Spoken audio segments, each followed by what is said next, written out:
سب سے پہلے یہ بتائیے گا کہ اب آئینی ترامیم کی جو ہے وہ بحث چل رہی ہے، مولانا صاحب کے حوالے سے کہا جا رہا ہے، لیکن اب تو مولانا غفور حیدری صاحب نے ابھی تردید بھی کر دی ہے۔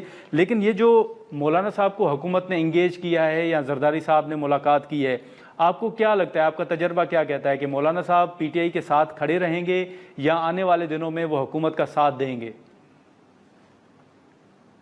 بہت شکریہ نادر بھائی، گزارش یہ ہے کہ کانسٹیٹیوشنل امینڈمنٹس جو ہیں وہ میں نہیں سمجھتا کہ وہ کوئی جو اختلاف اس سے کیا جا رہا ہے مولانا صاحب کی طرف سے، وہ ساری ان شکوں پر ان کو کوئی اختلاف ہے۔ ان میں سے چند ایک ہیں جن پہ ضرور اختلاف ہو سکتا ہے۔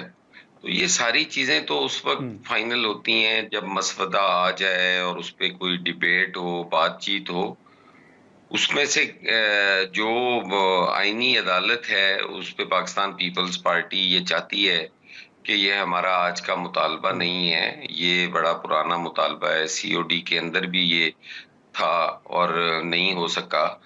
تو اب وہ جو ہے ججز کی عمر کی حد کے حوالے سے بات ہے کہ اس کو بڑھایا جائے، جس سے پیپلز پارٹی بھی غالباً اتفاق نہیں کر رہی۔ ایسی چیزیں ہیں۔ تو